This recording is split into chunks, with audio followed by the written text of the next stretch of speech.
it's a big question. I decided to make the movie in 3D almost 3 years ago now, when we were writing the script, and we're like hearing a lot and reading a lot about Avatar and about that amazing new technology, and we're thinking about, can you imagine like a real horror movie in 3D?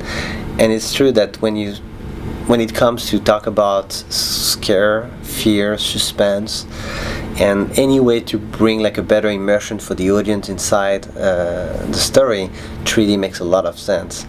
And when you think Piranha, and when you think about being in the middle of the water in the lake, like surrounded by those swimmers being attacked by those piranha, you want to see it 3D. It's obvious.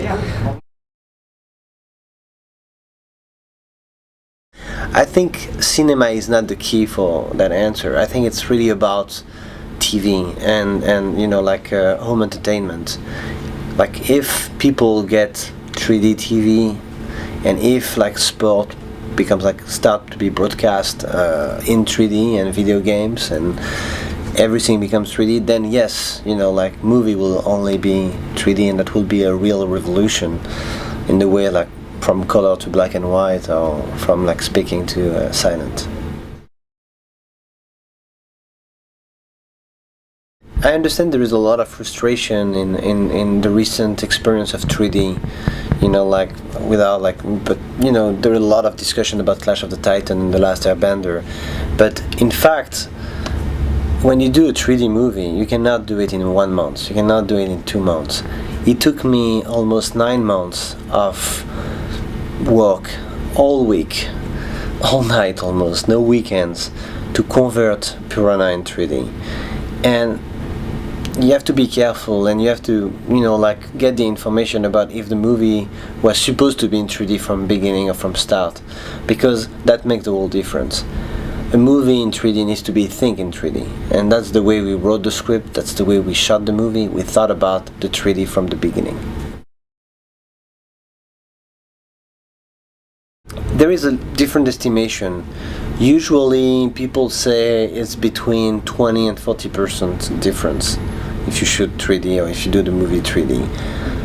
On Piranha, I would say that we spent, like 30%, something like that.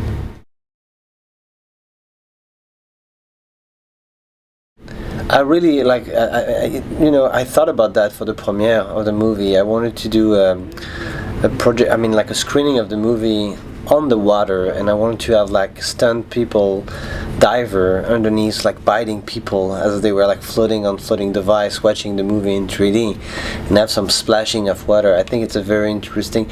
I like the theme park approach of filmmaking sometimes.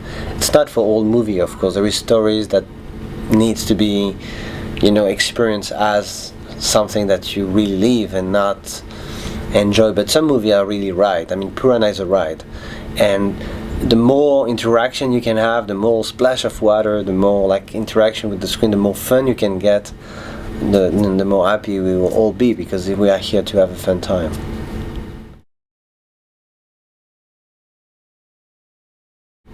Maybe in Germany. I don't know. I'm like thinking about a few different projects that are definitely more in the science fiction world, and more like in the very ambitious and very expensive. So I cannot imagine making this movie in France, but I can imagine finding partner, in Europe in general, that can really help and finance movie in English for more international direction.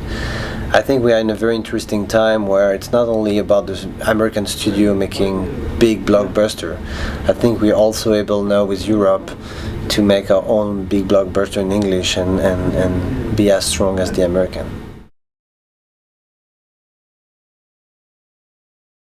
I'm following everything that's happening in France, and I'm very happy to see an emergence of like horror cinema, because before High Tension there were like simply no genre in France, or no horror movie whatsoever. So I'm happy that High Tension inspired a lot of people to start making horror movie, and Martyr was really good, and Frontier was really good as well.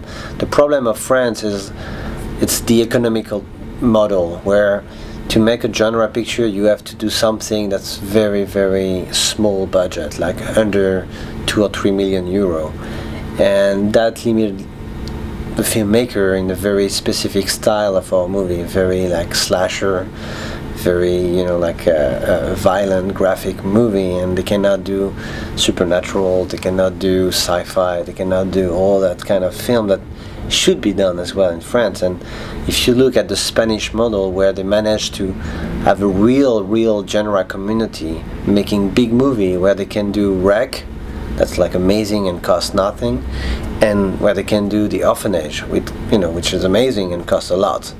But both movies are possible, and it's a beautiful system that unfortunately France didn't understood yet.